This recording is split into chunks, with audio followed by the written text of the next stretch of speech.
My curiosity began as a kid. When I got older, the curiosity grew bigger. Welcome to Minnesota Spirit Hunters live hangout and interview, where we interview live people to talk about their ghost experiences and much more. Minnesota Spirit Hunters presents live hangout and interview. Interviewing some of the biggest names such as Rob Guttrow, pet medium and paranormal author. From A&E's hit show Ghost Hunters, Rochelle Stratton. Haunted medium Brett Karstens. And many more. Now, here's your host, Markus Weller. And we're on. Welcome, everybody, to the Minnesota Spirit Hunters. My name is Markus. I'm the lead investigator of our team. I'm today with Dannielle, which is our tech and research, and I'm with some members of the Michigan Bay Paranormal Team. If you guys want to introduce yourselves. I'm Bryce Martin. I'm the manager, owner, and head lead investigator of Michigan Bay Paranormal Team. I'm Taylor Martin. I'm also lead investigator, sub-manager, also the trainer for the team. I'm Jared. I am the lead investigator for Michigan Bay Paranormal Team. Perfect. Well, it's very nice to see you guys. I know we have all been waiting for this interview, and I've just been ready to get going, because it's just, I love doing these interviews. I've done multiple paranormal teams already, and excited to see how this one goes. So I did write down some questions here and a few things that I was curious about. One thing I want to start with is I want to start with talking about your live investigation at Perry Cheney Cemetery. Could you tell me a little bit about that, how it went, and what you were searching for? Well, Perry Cheney, I'll start by saying it was a ghost town here in Michigan. It was a town late 1800s to early 1900s. It was a booming town, railroad town. That was a stop between Jackson and Gaylord.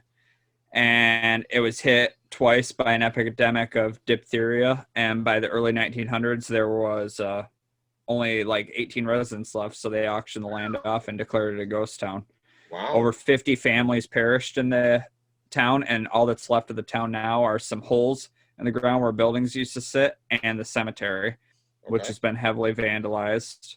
Wow. Unfortunately. And we were just checking it out to see if there was any energy still there. And it was more of kind of just get back in the public eye. We've been kind of out of investigating for really a whole year due to coronavirus. Coronavirus kind of has screwed everything up for a lot of people, but for investigations, it's shut us down basically. Last real investigation we had was December of last year. So wow. And actually, for COVID-19, it's shut down a lot of our stuff, which is why we've been doing mostly interviews with other teams and paranormal related people. All of our investigations will be starting in 2021. Actually, we just done a teaser investigation just to show people how it goes. And we actually explored the Rice Lake Cemetery here in Minnesota. And let me tell you, we even have to do a part 2 because it was such a scary episode. Even Dannielle can tell you, we've gotten so many things just off of an hour and a half investigation, so it was pretty interesting. But I was watching your investigation at the cemetery and was kind of curious, Yeah, it was an interesting night. I think Taylor can speak. We caught most of our evidence early on in the day. A lot of the cemetery was technically, you're not allowed to go in there at all at night, and it was Halloween night, so naturally a bunch of people showed up and we're all going in there. But earlier in the day when we were in there, we caught a few things, and I know Jared wasn't there with us, but I know he's been there before. So Okay, and by when you say that she couldn't speak, do you mean that she got possessed or taken over, or just no? I said I'm sure she could speak for what I'm saying as well. That we had more. So I misheard you there. No possessions. Don't worry. Okay. Well, I know what it's like to be possessed because it's happened a couple times. It's not fun. So, I mean, if you ever do, get possessed, then I hope you have the right equipment, because I was possessed for maybe 45 minutes to an hour. It wasn't fun, so it was not fun. All right, so next I want to talk about your 10 years of experience in counting. You've really been investigating for 10 years. 12 Wow. this Friday, I believe it is. November 28th will be 12 years. Wow. Congratulations. That's awesome. Yep. I started when I was 15, so I started it when I was still in high school. And what made you want to start investigating the paranormal? Well, I think this is a 3-part question, so I'll answer what made me start the team, and then I'll let the other 2 members answer why they found interest in the team. Sure. So I started the team because my mother she still works at a university, and one of the professors there, professor of psychology, Dr. Lewis Cohen, Sure. he was a parapsychology enthusiast. And so I met him from a young age because she's worked there literally all my life. And he told me all about it and showed me some pictures and everything. And so I was wowed by it. And even from a young age, and then I had a paranormal experience early in my teen years, and I didn't really know what to do about it, how to express my interest. And then I found a TV show about the paranormal, and I was like, wow, that's what I want to do. So my old childhood friend and I started walking around cemeteries and looking for ghosts, and it developed into this. And Interesting. then I got Taylor on board shortly after we started dating, and I'll let her fill in the gap there. Well, I guess my interest started from just my natural interest. What was that, Danielle? Her mic was already here. Oh, okay. She can't hear you. Okay. Is that better? Got better. So I'm a naturally science-driven, curiosity type person, always been into science. So it was natural as I got older and learned about all the different shows they had on paranormal activity, paranormal research. I was naturally drawn to the subject. And that's still a big driver to why I'm still involved today, because there's so much out there that we don't understand and that we can Sure. apply scientific methods to understand. And that's kind of what's kept me going this whole time. There's a lot of really cool research out there. If you've ever heard of Iroquois tech, I would recommend looking into that. That is by Mr. T.D. McCroy. Yep. It is very fascinating. But one of my biggest passions on the team is training our new members, because there's so much that goes into the background and mechanics of actually being an investigator and having the right mindset and understanding the science and logic that we can apply to it that makes it all the more fascinating and just not running around hoping you see a ghost. Sure, yeah. And then I also ran into Jared through a friend, and that's how he joined shortly after that. So I'll let him explain his background as well, buddy. Well, I was always a big Ghostbusters fan when I was younger growing up. I mean, I had everything from the suits to the backpacks to everything. And I never really pursued a team as I grew up, but I met Bryce through an ex of mine. And he says, oh, I got a team if you want to go join, or you want to, check it out. Sure. So I went on a couple investigations and started learning how to investigate and find locations and what to ask. And that's how I got started I think I've been with the team, almost 10 years now, Bryce? 8 or 10 years? Oh, it's probably been about 8 years, because I started in 2008, and then you joined probably in 2012, I want to say. Yeah, 2012, not long after I got back from boot camp. Yeah, something like that. So, yeah, it's been 8 to 10 years that he's been investigating with us. Awesome.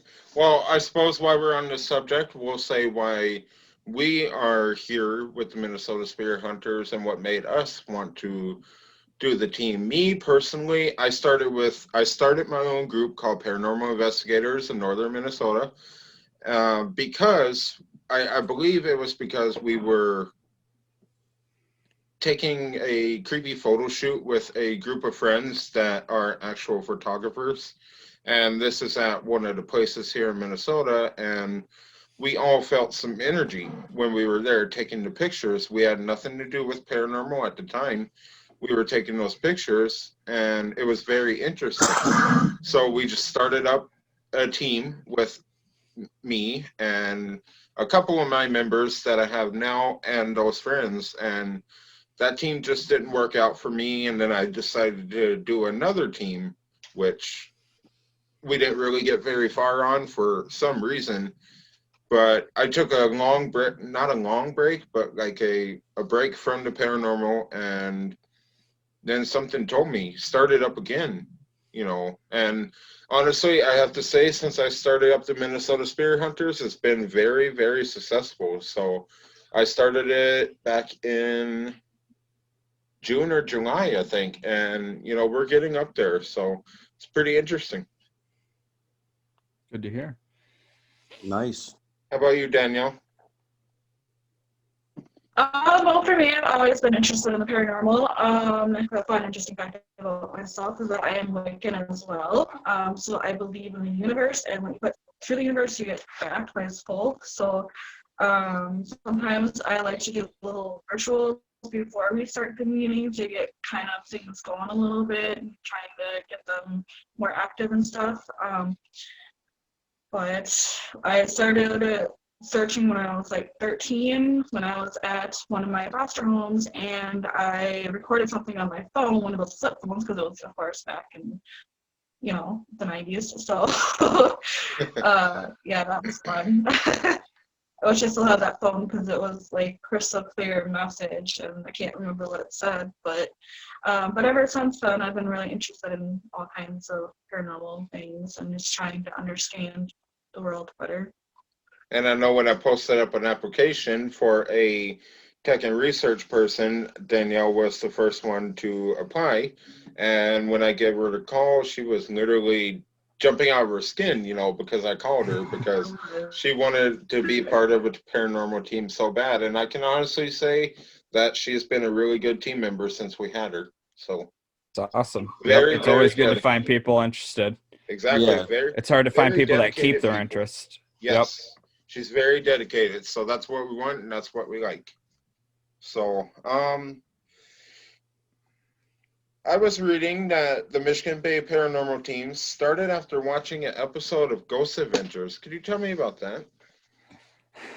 Yeah, that was the TV show that I was watching when I was little 15-year-old me.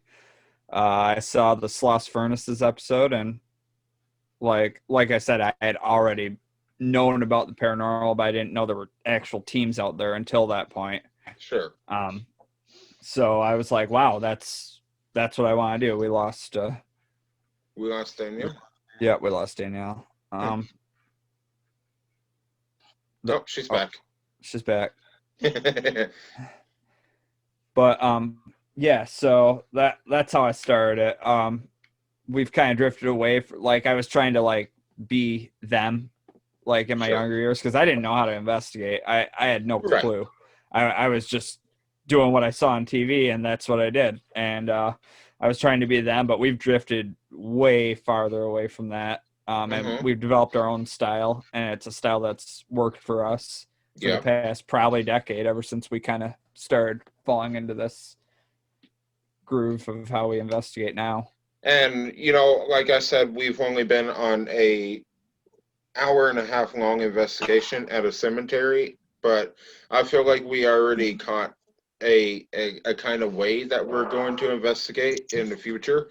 We have very big events coming up, such as the Titanic Museum and stuff like that in Branson, Missouri. So I feel like that if all of our team members play along and show up and everything, I feel like the way that we investigated that cemetery would very much be a great way to carry on with our show. you know. Yeah, So, absolutely. and speaking of show, actually, when I was talking to you that one night, you said that you were starting up your own series. By series, is your original episodes or is it like a separate thing from what you normally do? Oh no, it's us. It's us investigating. It's Michigan Bay Paranormal Team investigating locations, and we've been Okay, working on it. We have 3 episodes filmed already. perfect. It's the show's called Uncovering the Unseen, Oh, and there's a okay, lot of interesting things. I mean, Taylor's been on a couple of them. She can tell you about, and so can Jared, about some of the locations we've done and how we're going about it. So, sure. Well, so we I keep mean, losing Danielle here, yeah. and she's back. But The I one, mean, the one episode we had was the bowling alley, right, Bryce? yeah, we won't say which bowling alley yet, but you'll find out. Sure. Um, And when does your TV show start airing? well, we wanted it to air this past October, but we only had 3 episodes filmed because Oh, of the coronavirus. is it going to be like a weekly thing or a monthly thing or? Right now, it's only looking like the first 5 episodes, actual first 5 episodes are going to all air at the same time once a year, but we're hoping to expand on that and Sure. get more of like Q&A sessions, like sort of thing going. And actually, I'm trying to start one of those already, a Q&A on our YouTube channel where we just have an open discussion like this, only with ourselves and anyone who wants to join the chat group for a half hour about the paranormal. Perfect. Awesome. And where can people find this Q&A sessions? Is there a link that we can put in this video for people to join? Yeah, you can check out facebook.com/uncovering the unseen, or you can go to Uncovering the Unseen's YouTube page. Okay. Or it'll always be on facebook.com/MI Bay Paranormal, which is Michigan Bay Paranormal Team, our team's page as well. Perfect. All right. Well, and I will link those down in the description of this interview. And if you guys want to go chill, ask them questions about their TV show, please feel free. So we would love for our fans to expand to your fans, you know. So Yeah, and vice versa. yeah, exactly. So all right, and then I wanted to talk about your investigation process. And when I say investigation process, when you're getting ready to do an investigation, is there a certain thing that you have to do before? Like, how do you set up? What do you use? What do you take? Well, we all have our roles to fill. I think Jared's probably the best one to answer this one for the setup, because that's his specialty there. Well, I'm an electrician by trade, so running wires and hooking everything up is kind of just comes second nature to me. Sure. We once we get into location, um, we will find out. Usually, I'll have the few investigators start unpacking the boxes and start unwiring cables. Me, Bryce, and probably another person will do a walk through the location and see where we want to place cameras, where the hot spots are at. And we're like, okay, we're going to put one camera here facing this direction. We're going to put one camera in this room facing this way. We always try to make sure that if we have 2 cameras in a room, make sure the IRs aren't interacting with each other to where they blind each other out. And we just make everybody on board. The biggest thing I would say is running and stringing wires and cables to the cameras from the DVR system. Taylor is a master at setting up home base and the monitors, so she's getting all those taken care of while we're out in the field running everything back to home base. Sure. Once we get everything set up, everybody will start getting their personal equipment, the handhelds, the voice recorders, make sure you have fresh batteries, flashlights, make sure everything's clear, ready to go. And I'll usually walk around with a walkie-talkie talking to Taylor, okay, which way do I need to go with this camera? Left, right, up, down, tilt it, whatever we need to do to get to maximize the angle in the screen itself from wherever that camera may be set up. Perfect. So as basically a quick debrief summary, when we get to a location, we do an interview with the owners, identify the hot spots, and then we set up home base, set up our static cams, divide into teams with personal equipment, and then we set a plan for how we're going to rotate through the building to prevent cross-contamination. Sure. And then we start our investigation. Perfect. Sounds like a very smooth process. Does it work really well with the process that you do, or have you found perks and loopholes along the way, or? Never forget your monitor. Yeah. Yes. Don't forget equipment. We Ideally, it actually works. I now have a second monitor just in case Bryce happens to forget his. Yeah. But ideally, it works really well. Sometimes you run into issues like your cables aren't quite long enough to reach back to home base. So you have to move home base a whole 15 feet to the west. There's a bunch of troubleshooting ideas that you can run into that don't Sure. make it run smooth, and people don't account for batteries dying constantly. But we have a system for that too, right? We have everyone needs a break during an investigation. It's a strenuous, tiring, a lot of the times boring event. So we have our home base, which we have a group, usually a team of 2 or 3 sitting at the home base, watching our cameras, because we have 4 static cams that they're watching. It would look a lot like our screen is now, but with individual cameras of the location. And so we have someone sitting at home base watching that, and 1 or 2 other people there with them, also helping take notes. So if someone's batteries die or someone needs a different piece of equipment, rather than coming back to home base and taking away from their investigation time, all they do is hit the radio. They say, hey, I need a battery in this room. And someone brings out a battery or brings out a piece of equipment. Sure. And that's ran really smooth as far as we can see. An emphasis item is that we run our teams on different channels. Home base is always a known channel by all teams so that they can radio home base without interfering with another group out in the field. Yeah. Okay. And as far as the teams go, it really based on location size. I mean, if we're in a house and it's only a ranch style house, well, you're only going to want 1 team in there at a time. Versus we had a place in Pennsylvania, which was just huge. We could have 3 teams in there all at one time. No So one it got a all break depends that night. Yeah, No one got a break in Pennsylvania. We would rotate about every hour. Okay, this team we're gonna take first floor. This team we're gonna go to third floor now. This team we're gonna go second floor now. And you just keep it fresh because 1, it's easier on the mind that we are not in the same place for hours on end. But then also it gives the entities and spirits times to interact with someone else because different people are going to bring different energies into the specific location that they have. And that spirit or entity may interact better with someone versus you. Sure. Yeah. Yep. So we always, at the start of an investigation, set up teams to have most experienced members paired with lesser experienced members to improve their investigation skills. And then through the night, we may switch it up based on, if we know that a spirit is more active towards males only, then we'll set in a male-only team. Or if it's more directed towards females, we'll try to get a female-only team in there and go from there and try to just play it by ear. That's a lot about investigating, is that you have to be prepared for anything and to Improvise. switch and improvise.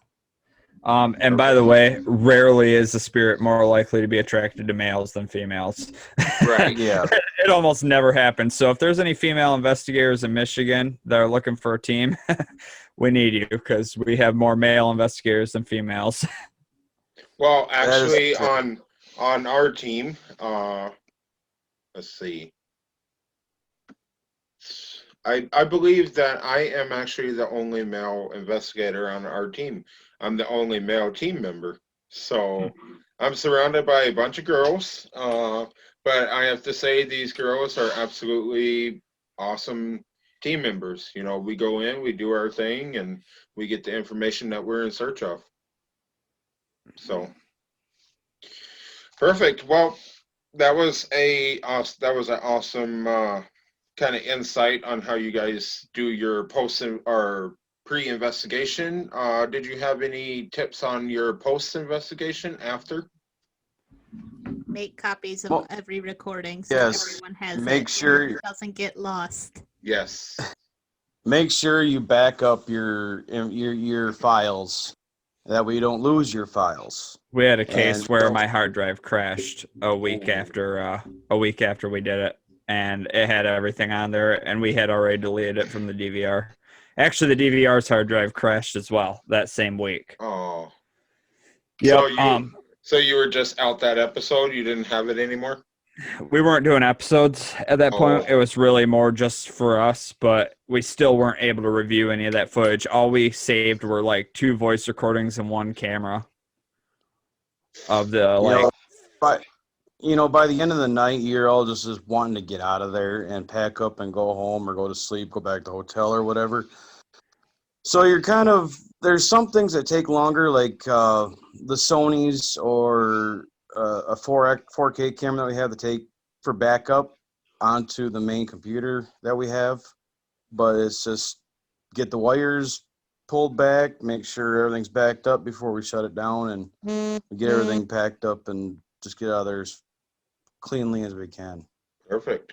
And make a plan for evidence review, because evidence review is the hardest part, and you want to get it done as fast as possible, because if you don't get it done as fast as possible, you're not going to get it done, and I promise you, you will not get it all done. You'll just call it good enough after a while. What I've been thinking about with our team is we go in, we do our investigation, and then we go home or wherever we go to, and we review the footage, and then we kind of write up a document and a release form for the owner or whoever occupies that place that we investigated, and then we go and give them the results of the investigation, because we go for answers for the people that are there. So we'll review the footage, and then we'll make everything out, and then we'll go and give it to the owner or whoever occupies the place that we investigated. So that's actually standard. That's actually a pretty good tip to back everything up. Maybe to have all of the footage on more than just one camera, just in case that one camera crashes or runs out of space, or SD cards are going to be our best friends. Yeah, SD cards. You're gonna need a lot of those. Oh yeah. Perfect. All right. Well, and you said you founded the Michigan Bay Paranormal Team in 2008. November of 2008. Yep. Okay, so you're coming up on your 12th year. That's pretty cool. Congratulations for that. Appreciate that. And all right, so last thing that I have here is I want to talk about your future plans with the Minnesota Spirit Hunters. I know we talked about a investigation with you guys and us. That's still underway. And I know I told you it would be in our season 2, but actually I've been thinking about you being in our season 1. So we have this investigation coming up. Okay, it's not coming up. It's still ways out. It's December of 2021, and right here in Minnesota, it's called the Boyd House LLC, and I'd love to have you guys join us on that investigation. You'd have to send me details, and I'd have to see how many people can make it. We might be able to make something work out, though. It's absolutely going to take me quite a while to be able to plan that whole process and, feature and stuff, because it's a ways out. I can't even tell, even though it's my investigation.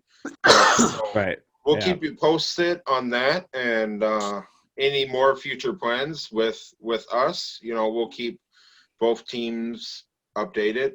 We'll keep fans updated on both sides, and so that's all I have for you guys. How about you guys? Do you have any questions about our team, or? Yeah. So you said you've only been on one investigation so far at the cemetery. So far, Okay, so what's how long total have you been doing this? Because you said you've been with this team since July. it was about July. I've been with this team since about July. We've done multiple interviews. We've done team meetings. This was our very first investigation to see how our 2021 investigations are gonna go. Actually, this was pretty well. As soon as we started in the cemetery, our medium that's on the team instantly started getting answers, even before we asked, so I think it's going to be fun. I've been with the paranormal for about a year and a half, like I said, so I'm looking to actually extend that for as long as I can. So Awesome. And what got each of you into it? well, like I said, I was with my group of photographer friends, and I've also watched almost every episode of Ghosts of Interest too, and they were very inspiring for me, and they kind of drawn me into the paranormal and made me very curious about things that we'll never know unless we go and get those answers ourselves. Okay. And Dannielle, I know you said a few things about what got you into it, but is there anything in specific that made you want to actually join a team and start investigating with them? I've always wanted to be in a team. I got really excited when I saw they were posting on Facebook. So I was just like, yeah, I'm gonna apply and go from there and see what happens. And then I'm on a team now, so that's really cool. That's awesome. Yep. And then actually a really big key point is our team member, my girlfriend Kendra. She is also one of our leads.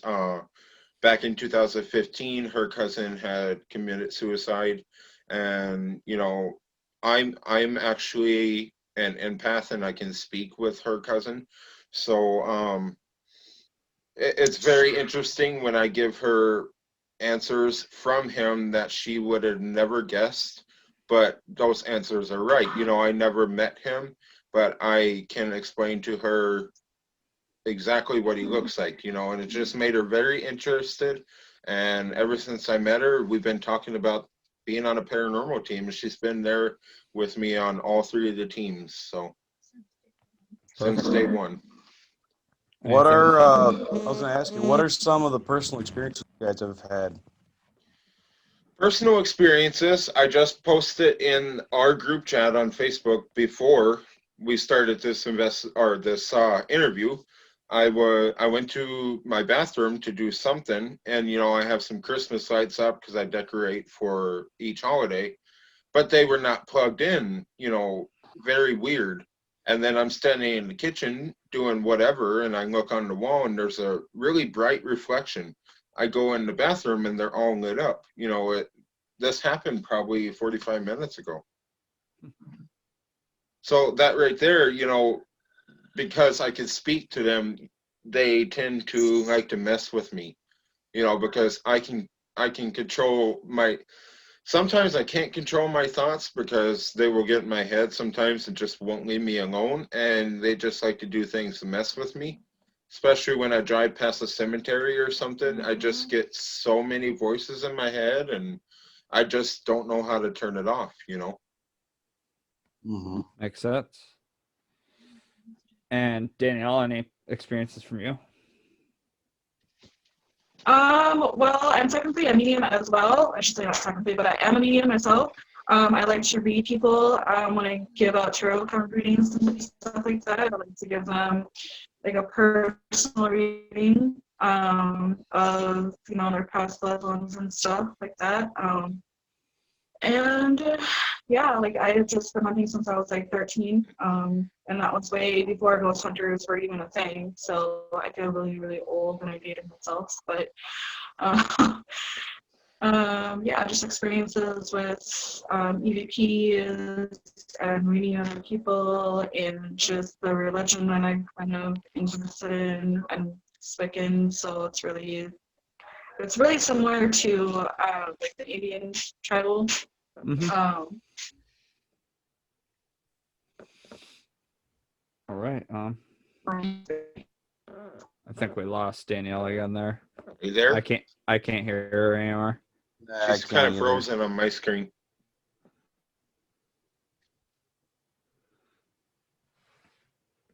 I don't know. I don't know what happened. Well, if you guys have any more questions, I would love to answer some. Actually, I did have one more experience. We were actually driving down the road late at night, and I had my cruise control on in the car, and the spirit loves to. My girlfriend's cousin loves to mess with everything in the car, so he actually turned my cruise and everything off in the car. My button's still pushed in, but my cruise just goes off. And so I asked him, are you messing with my cruise and everything? And he told me that he was, and come to find out, he was doing it because he found out that we had a little one on the way before we even knew. So Well, very congratulations. Thank you. Here's a There? question. What kind of equipment? What kind of equipment do you guys use? We use right now we don't have very much, considering we have not started our actual investigations. Right now we have a sound Doppler. We have a That one's what was that? It's just She's not got to working be on for her. dial-up or something. That's not working for her tonight. But anyway, we use a sound Doppler. I don't know if you guys know what that is.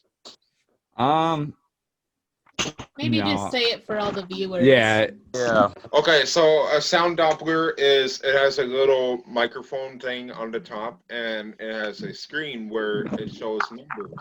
Well, the sound Doppler only picks up noises that we cannot hear.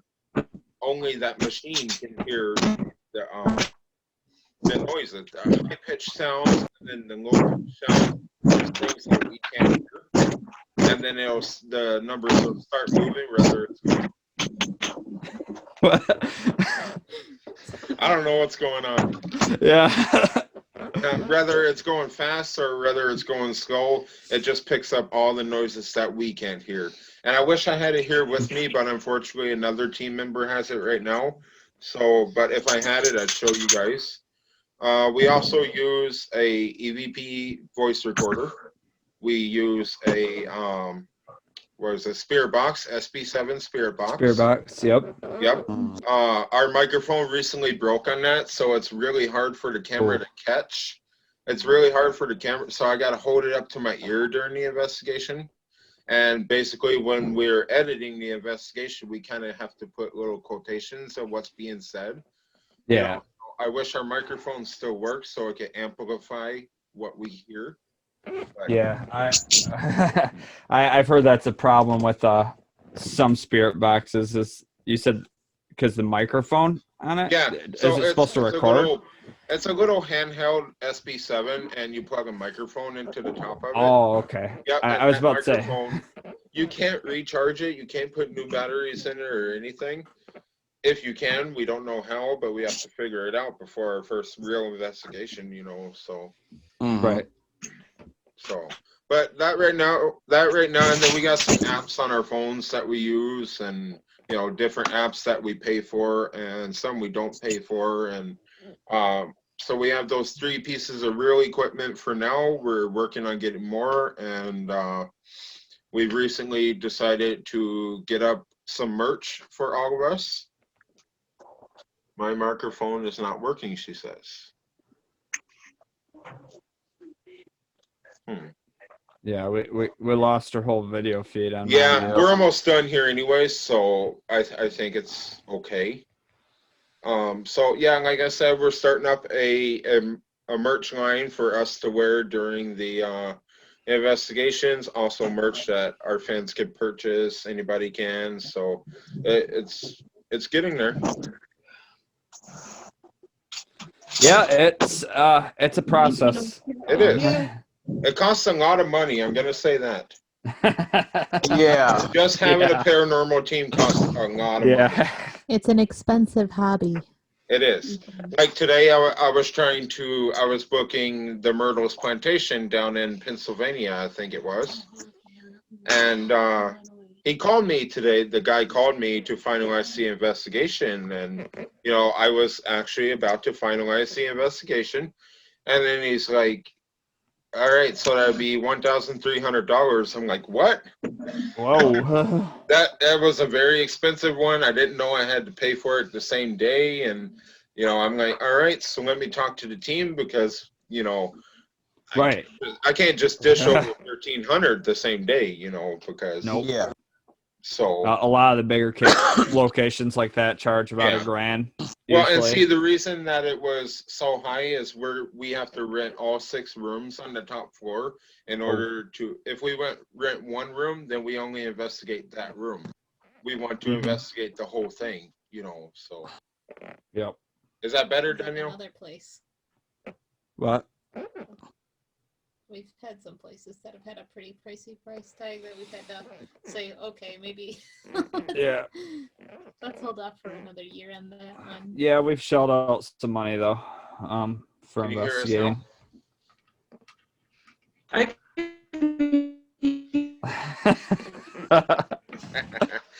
Anyway, we're almost done here. So I guess the last things that I'm gonna say is you guys could go check out their Facebook page, their website. I'll put everything down in the description. Please, if you're our fans, go show them some love.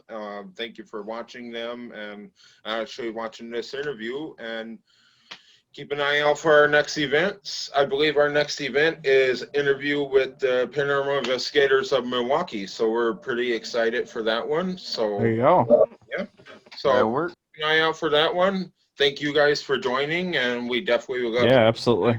Yes, thank you for having us. So you're welcome. So Yeah, we'll have to chat again sometime. we'll do. I mean, I'll keep you posted. You keep me posted. We'll set up more events if we can. Sounds good. All right. Well, thank you guys for watching the Minnesota Spirit Hunters. Appreciate you guys coming back. Even though Dannielle was having some issues with her microphone, we appreciate her joining. Jared, Bryce, and Taylor. Yep. Taylor. Thank you all for watching, and thank you all for joining, and we'll see you guys next time.